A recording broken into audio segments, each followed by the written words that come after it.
और अब जिसका हमें इंतज़ार था, मैं सबसे पहले अनुरोध करूंगा श्री केसी वेणुगोपाल जी से, श्री पवन बंसल जी से कि वो कांग्रेस का तिरंगा पटका कन्हैया कुमार जी को पहनाकर उनका औपचारिक स्वागत कांग्रेस पार्टी में करें।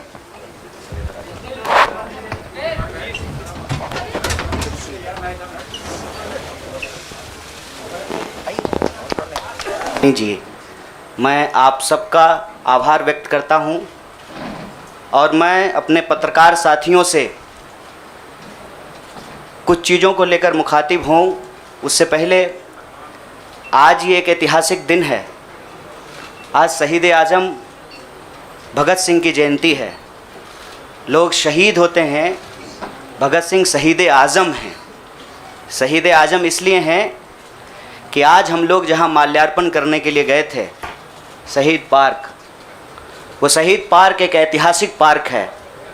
वो हिस्सा है फिरोज शाह कोटला फोर्ट का, जहाँ पर चंद्रशेखर आज़ाद जी की अध्यक्षता में हिंदुस्तान रिपब्लिकन आर्मी की गुप्त मीटिंग हो रही थी। अंग्रेज़ों के ज़माने में क्रांतिकारी छुपकर मीटिंग किया करते थे।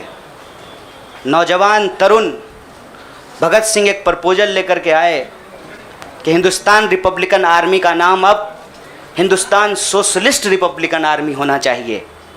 यह ऐतिहासिक क्षण, वो ऐतिहासिक भूमि और हमारे युवाओं के आइकन शहीद आज़म भगत सिंह को हम अपना नमन प्रस्तुत करते हैं।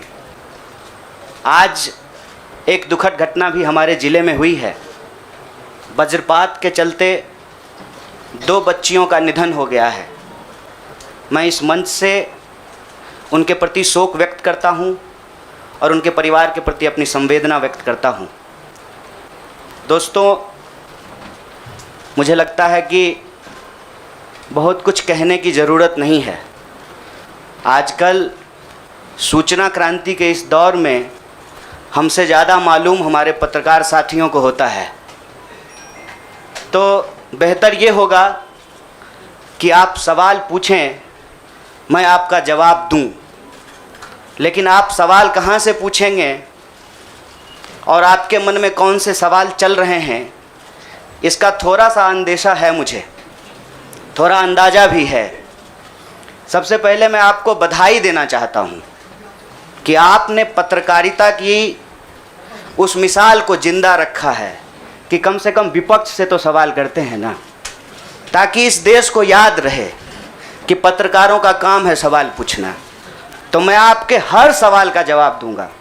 जितना सवाल आप पूछना चाहते हैं पूछिएगा, बारी बारी से पूछिएगा, सारे सवालों का जवाब दूंगा। बस एक सवाल का जवाब जो मुझे लगता है कि आप सबके मन में होगा कि आप कांग्रेस पार्टी क्यों ज्वाइन किए हैं, उस सवाल का जवाब दे करके मैं हमारे जो अध्यक्ष हैं उनकी तरफ मुखातिब होऊंगा, माइक उनको समर्पित करूंगा। मैं कांग्रेस पार्टी इसलिए ज्वाइन कर रहा हूं कि मुझे ये महसूस होता है कि इस देश में कुछ लोग, वो सिर्फ लोग नहीं हैं, वो एक सोच है।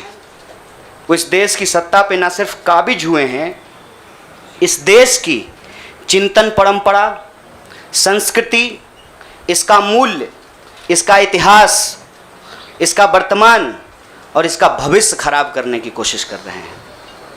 वो जो सोच है, उस सोच के बारे में आप अपने आप समझ जाएंगे, क्योंकि कहीं मैंने पढ़ा था कि आप अपने दुश्मन का चुनाव कीजिए, अपने विपक्ष का चुनाव कीजिए, दोस्त अपने आप बन जाएंगे। तो हमने ये चुनाव किया है। हम इस देश की सबसे पुरानी पार्टी, सबसे लोकतांत्रिक पार्टी, मैं जोर दे करके बोल रहा हूँ लोकतांत्रिक पार्टी, ताकि आप लोग परिवारवाद पे सवाल जरूर कीजिएगा। लोकतांत्रिक पार्टी में हम इसलिए शामिल होना चाहते हैं कि हमको लगता है, और सिर्फ हमको नहीं लगता है, इस देश के लाखों करोड़ों नौजवानों को ये लगने लगा है कि अगर कांग्रेस नहीं बचा तो देश नहीं बचेगा। और ये बात मैं आपको स्पष्ट कर देता हूँ, देश में प्रधानमंत्री अब भी हैं, देश में प्रधानमंत्री इससे पहले भी थे, देश में आगे भी प्रधानमंत्री होते रहेंगे। लेकिन आज जब हम लोग श्री राहुल गांधी जी के उपस्थिति में फॉर्मली कांग्रेस पार्टी का फॉर्म भर रहे थे, तो साथी जिग्नेश ने संविधान की कॉपी दी और हमने उनको भगत सिंह, गांधी और अंबेडकर की तस्वीर प्रस्तुत किया, क्योंकि हमारा ये मानना है कि आज इस देश को भगत सिंह की वीरता की ज़रूरत है, भगत सिंह के साहस की ज़रूरत है। आज इस देश को अंबेडकर की समानता की ज़रूरत है और आज इस देश को गांधी की एकता की ज़रूरत है। गांधी जब कहते हैं रघुपति राघव राजा राम, पतित पावन सीताराम, ईश्वर अल्लाह तेरो नाम, सबको सन्मति दे भगवान, ये गांधी की एकता है। जब अंबेडकर कहते हैं कि किसी भी समाज का मूल्यांकन वहाँ महिलाओं की क्या स्थिति है इस बात से होगा, तब वो समानता की वकालत कर रहे होते हैं। मैं नहीं मानता हूँ कि डॉक्टर बाबा साहब भीमराव अंबेडकर किसी एक समुदाय के नेता थे। कांग्रेस पार्टी ने, संविधान सभा ने डॉक्टर बाबा साहब भीमराव अंबेडकर को संविधान बनाने की जिम्मेवारी दी और उस संविधान के प्रियम्बल में यह लिखा है, हम भारत के लोग भारत को एक प्रभुत्व संपन्न समाजवादी धर्मनिरपेक्ष लोकतांत्रिक गणराज्य बनाने के लिए, इसमें समानता न्याय के मूल्य निहित हैं। और जब भगत सिंह कहते हैं कि आप व्यक्ति को कुचल सकते हैं, विचारों को नहीं, आप बम और पिस्तौल से कभी इनकलाब नहीं ला सकते हैं, उस साहस की ज़रूरत है हमको। मुझे नहीं लगता है, मेरे बहुत सारे राजनीतिक दोस्तों को ये लगता है, मुझे लगता है कि यह देश 47 से पहले वाली स्थिति में चली गई है। लेकिन जिनको लड़ना है उनके पॉलिटिकल इमेजिनेशन में आज भी हर कोई अपना अपना शोरूम बचाने के चक्कर में है। रे भाई, मॉल में आग लग गया है, दुकान बचाओगे? बस्ती में जब आग लग जाती है ना, बेडरूम की चिंता नहीं करनी चाहिए। आज हम इस मुहाने पे खड़े हैं कि इस देश के भीतर भारतीय होने की जो पहचान है, जिसमें बुद्ध निहित हैं, जिसमें कबीर निहित हैं, जिसमें नानक निहित हैं, जिसमें हर बार हर दौर में सत्ता से सवाल पूछने का साहस होता है, उस भारतीय चिंतन परंपरा को बचाने की ज़रूरत है। इसीलिए हम कांग्रेस पार्टी में शामिल हुए हैं कि कांग्रेस पार्टी वो पार्टी है जो गांधी की विरासत को लेकर के आगे चलेगा। कांग्रेस पार्टी वो पार्टी है जो सरोजनी नायडू के विचारों को लेकर के चलेगा। कांग्रेस पार्टी वो पार्टी है जो अम्बेडकर, नेहरू, अशफाक उल्लाह खान, शहीद आजम भगत सिंह और मौलाना अबुल कलाम आज़ाद के रास्तों पे चलेगा।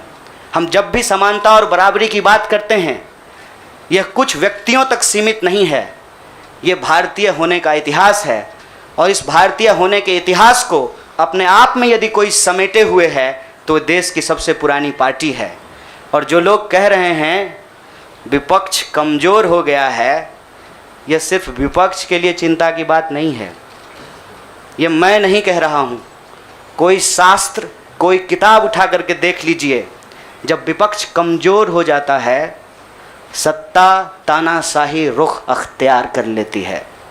इसीलिए देश की सबसे बड़ी विपक्षी पार्टी, मैं कोई गुनागणित नहीं कर रहा हूँ, लेकिन मुझे यह बात सीधे तौर पे समझ में आ रही है कि देश के लोकसभा में 545 सीट हैं, 200 लगभग सीट ऐसे हैं जहां भाजपा के सामने कांग्रेस के अलावे कोई विकल्प नहीं है। मैं ये नहीं कह रहा हूं कि मेरी जिम्मेवारी सिर्फ एक पार्टी के लिए है, लेकिन जो पार्टी सबसे बड़ी पार्टी है, सबसे बड़ी विपक्षी पार्टी है, उस पार्टी को अगर नहीं बचाया गया, अगर बड़े जहाज को नहीं बचाया गया, छोटी छोटी कश्तियां भी नहीं बचेगी। इसीलिए, और मैं जब यहाँ बैठा हुआ हूँ, मेरे इतिहास को, मेरे वर्तमान को लोग देख रहे हैं। बहुत सारे सवाल हैं, वो आएंगे, उनका जवाब मैं दूंगा। लेकिन यह जो ऐतिहासिक जिम्मेवारी है, उस जिम्मेवारी से मैं अपना मुंह नहीं मोड़ सकता हूँ। मैं जहाँ पैदा हुआ, जिस पार्टी में पला बढ़ा, उसके प्रति मैं आभार व्यक्त करता हूँ। उसने मुझे सिखाया, पढ़ाया, लड़ने का जज्बा दिया है। लेकिन उस पार्टी के साथ साथ मैं उन लाखों करोड़ों लोगों को भी धन्यवाद देना चाहता हूँ जो किसी पार्टी से जुड़े हुए नहीं थे।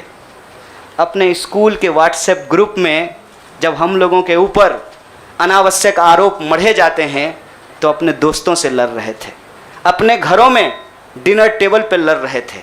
लोगों की दोस्तियां टूट गई हम लोगों के आंदोलन के समर्थन में, और मैं मजाक नहीं कर रहा हूं, लोगों के डिवोर्स तक हो गए।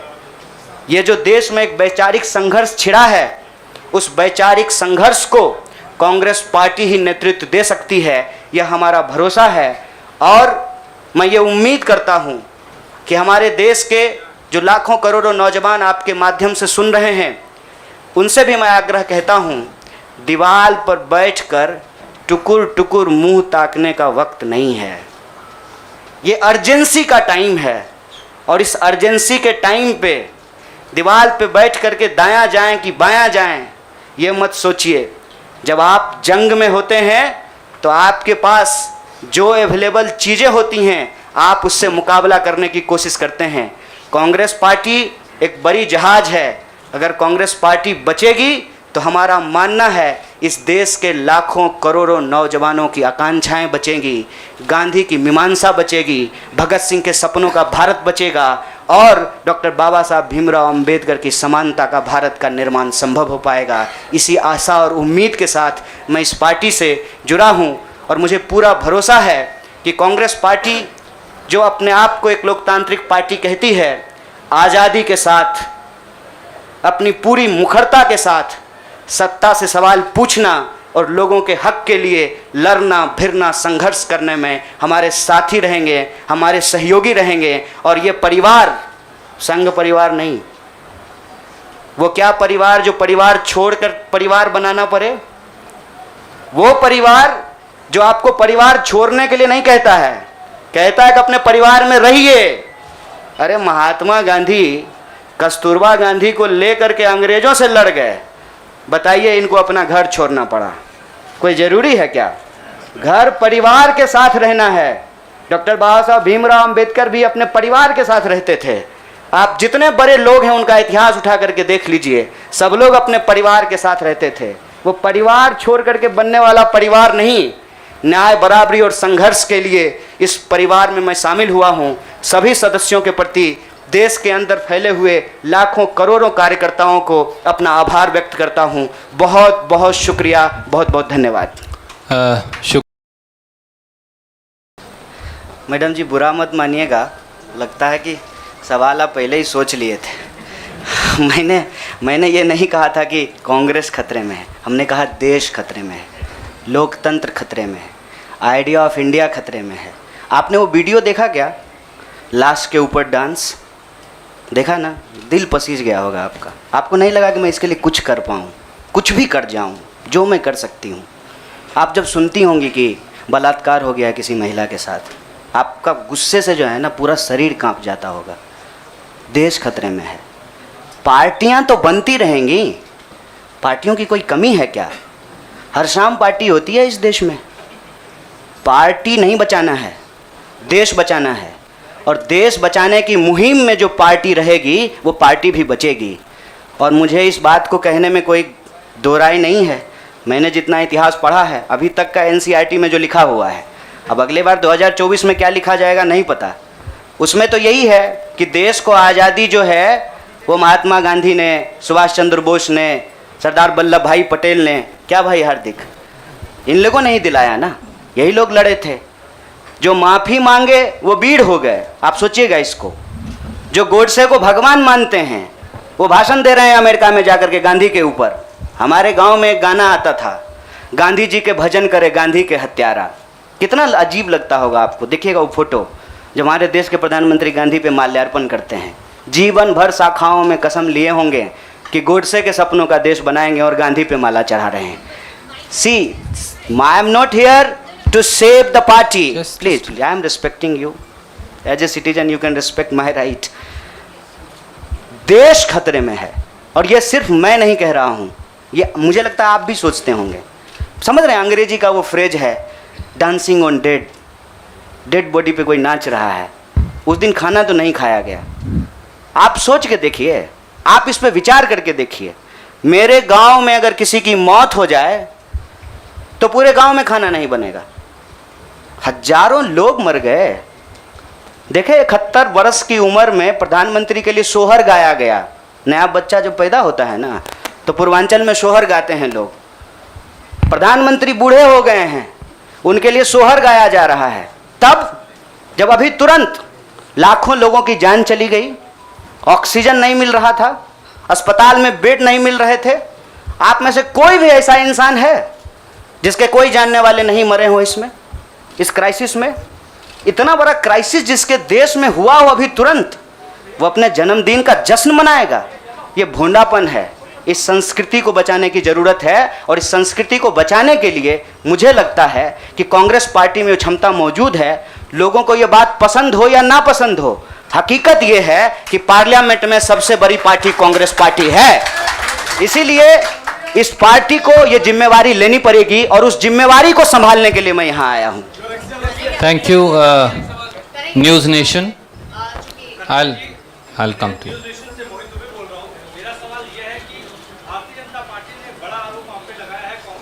जनता पार्टी का आरोप को कौन पूछता है? आपका कोई आरोप है मेरे ऊपर? भारतीय जनता पार्टी को मैं सीरियसली नहीं लेता हूं। आपका कोई आरोप है?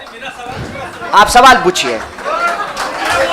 साहब, जो साथी पीछे खड़े हैं, थोड़ा आप शांति का दान दीजिए प्लीज। अरे भैया प्लीज। दुबे जी आप पूछिए, please ask your question quickly.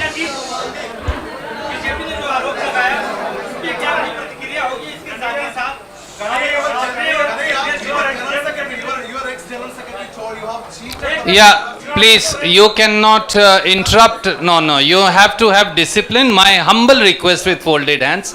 There is no, but yes, I am not Prime Minister. I will take your question. no, Don't but worry. democracy means that you should not supersede somebody who's asking question. That's what democracy is. Dubey भाई, हाँ, आपका सवाल है, news nation से हैं। एक और सवाल उसी में जुड़ा हुआ है ना। अच्छा, भारी जल्दी से पूछिए ना। आप 2 लोगों ने ज्वाइन किया है, आपने और जिग्नेश जी ने भी। नहीं, और लोगों ने किया, नाम बताएंगे। मेरा सवाल आपसे ये है कि तमाम जो कांग्रेस के और युवा नेता है वो छोड़ के चले गए, तो क्या माना जाए कि आप जितने भी लोग आप लोगों ने ज्वाइन किया है, ये राहुल गांधी की नई टीम होगी, राहुल गांधी की सियासी जो नाव है उसको पार लगाने का काम करेगी? देखिए, मैं यही कह रहा हूँ, हमारे देश के लोगों के पॉलिटिकल इमेजिनेशन को कुछ हो गया है। अभी क्या हो गया है मुझे समझ में नहीं आ रहा है। हमने आपके सवाल को अपने आप लेते हुए हमने अपने पूरे वक्तव्य को रखा। हमने कहीं भी कहा कि हम कोई टीम बना रहे हैं? बीसीसीआई थोड़ी है सर, मतलब टीम बना रहे हैं।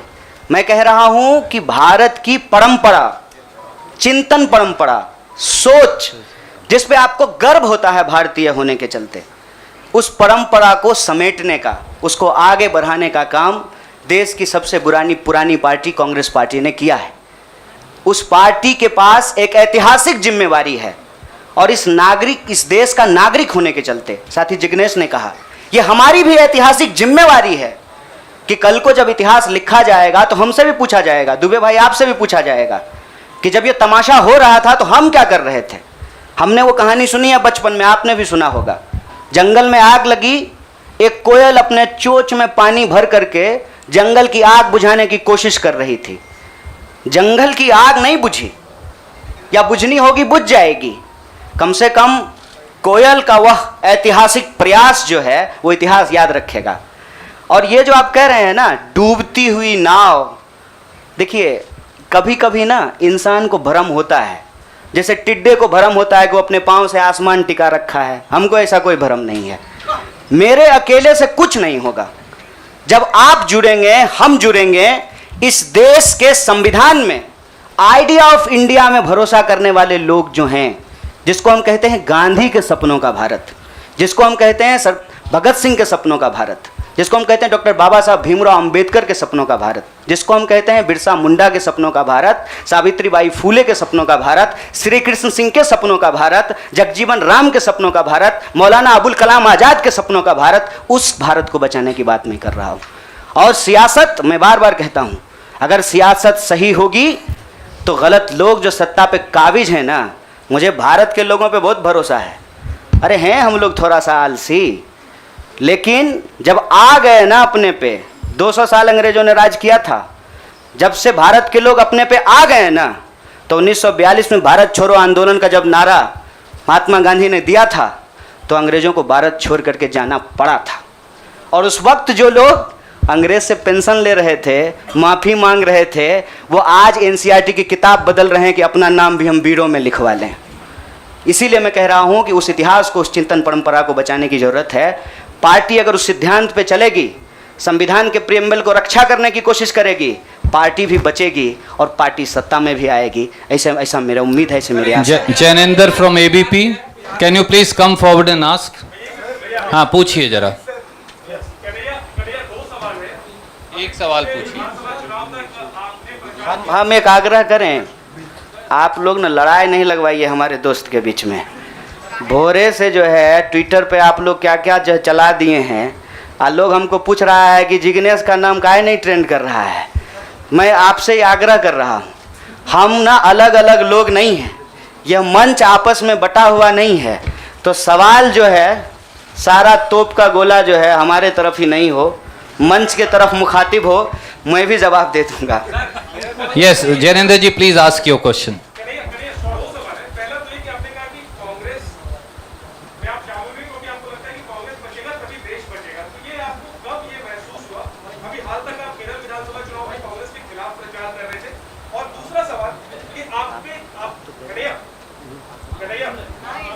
हाँ, सुन रहे। दूसरा सवाल ये कि आपको लेफ्ट के भविष्य के चेहरे के तौर पर देखा जा रहा था, और जब आप कांग्रेस पे आ गए, आपको क्या लगता है भारत की राजनीति में फिलहाल क्या लेफ्ट अप्रासंगिक हो गई है? मैं चाहता हूँ दोनों पे डिटेल करें। बड़ा जैनेंद्र भाई बड़ा वैचारिक सवाल पूछे हैं, बहुत बहुत शुक्रिया जैनेंद्र भाई। एक तो देखिए, हमारी जो ये नई पार्टी है, इस पार्टी के जो संगठन के महासचिव हैं वो केरल से ही हैं। इनसे आप चाहें तो अकेले में भी पूछ लीजिएगा, कांग्रेस पार्टी के खिलाफ हमने एक शब्द नहीं बोला था। हम कांग्रेस पार्टी के खिलाफ भी बोले हैं, लेकिन केरल के विधानसभा चुनाव में नहीं, जेएनयू के प्रेसिडेंशियल स्पीच में बोले थे। देखिए, हमको हमारा इतिहास पता है और हम यही कहते हैं, इतिहास को तोड़ा और मरोड़ा नहीं जा सकता है। इतिहास इतिहास होता है। इतिहास कोई कागज़ पे लिखे हुए शब्द होते हैं कि आप उसको जो है इरेजर से मिटा दीजिएगा। केरल के विधानसभा चुनाव में कांग्रेस पार्टी के खिलाफ नहीं बोले थे। आपने पूछा कि कब इसको आपको ऐसा महसूस हुआ। देखिए, महसूस तो मुझे राजनीति में आए हुए 18 साल हो गए हैं, और मैंने हमेशा ये महसूस किया कि कहीं ना कहीं इस देश की जो राजनीतिक विरासत है वो भटक गई है। भूल भुलैया नहीं होता है, राइट लेफ्ट सेंटर घूमने लगा है, और पता ही नहीं चल रहा है कि एक्चुअल आइडियोलॉजिकल पोजीशनिंग कहाँ है, उसके थ्रेड्स कहाँ पे हैं। तो मैं जैनेंद्र भाई, आपने वैचारिक सवाल पूछा है, एक ऐतिहासिक तथ्य आपसे साझा करता हूँ। मैं ऑल इंडिया स्टूडेंट फेडरेशन का मेंबर था कल तक। वो ऑल इंडिया स्टूडेंट फेडरेशन 1936 में बना, और उस इतिहास जाकर के देख लीजिएगा। उसका जो इनॉग्रल सेशन था, पंडित जवाहरलाल नेहरू का उसमें भाषण हुआ था, और उस वक्त देश के जितने भी नौजवान थे, सुनने में थोड़ा अजीब लग सकता है हमारे कुछ साथियों को, लेकिन अपने विद्यार्थी के होने के ज़माने में अटल बिहारी वाजपेयी भी शामिल हुए थे, बाद में निकाल दिया गया था। मतलब अंग्रेज़ों के खिलाफ जो छात्रों का संघर्ष हो रहा था, सभी विचारधारा के लोग उसके सदस्य थे। और आपने जो वैचारिक सवाल पूछा कि आपको लेफ्ट के भविष्य के रूप में देखा जा रहा है, कौन कह रहा है कि लेफ्ट का भविष्य खराब हो गया है? व्यक्ति आते हैं और जाते हैं, संगठन हमेशा व्यक्ति से बड़ा होता है। व्यक्ति की अपनी एक भूमिका होती है, उस भूमिका को वो अपनी क्षमता से निभाने की कोशिश करता है। मैं आपको बता दूं, जहां जिस पार्टी से आप मेरा संबंध जोड़ रहे हैं, मैं वहां पैदा हुआ हूं। मेरे भीतर सोचने, समझने, लड़ने की जो क्षमता है, ये उसके ट्रेनिंग का हिस्सा है, और मुझे इस बात का गर्व है। लेकिन वहाँ जो लड़ने का तरीका है और जिस तरीके से वो लड़ रहे हैं, मुझे लगता है आज जो देश की स्थिति है उसमें उसके स्पीड को बढ़ाने की ज़रूरत है, और जो वैचारिक संकीर्णता है उसको तोड़ने की ज़रूरत है। मैं आपको एक बात बताना चाहता हूँ, मैं अपने कई साथियों से पूछा कि क्या भगत सिंह की जयंती देश के सभी संगठनों को नहीं मनाना चाहिए, और क्या गांधी की तस्वीर सभी संगठनों के कार्यालय में नहीं होना चाहिए। ये हमारा इतिहास है, ये हमारी विरासत है।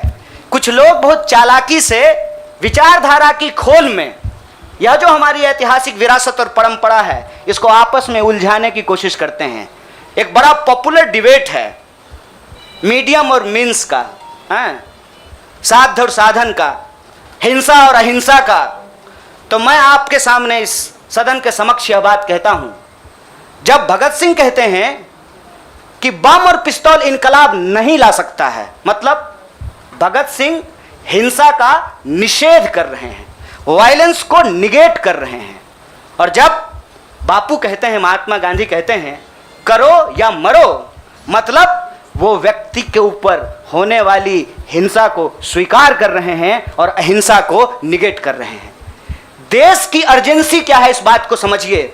और देश की अर्जेंसी ये है कि आप पैदा कहीं भी हुए हों, अगर गांव में आग लगी है, आप अपने दरवाजे के बाहर डंडा लेकर के गेटकीपर बन करके खड़ा हो जाएंगे कि घुसने नहीं देंगे, निकलने नहीं देंगे, तो आपका घर भी नहीं बचेगा, बेडरूम भी नहीं बचेगा। इसलिए समझदारी इस बात में है कि आपसी जो नाराजगी है, आपसी जो वैचारिक मतभेद है, उसको किनारा कीजिए और बस्ती बचाने के लिए इकट्ठा होइए, क्योंकि ये देश हम सबका है। इसीलिए लेफ्ट राइट का जो क्वेश्चन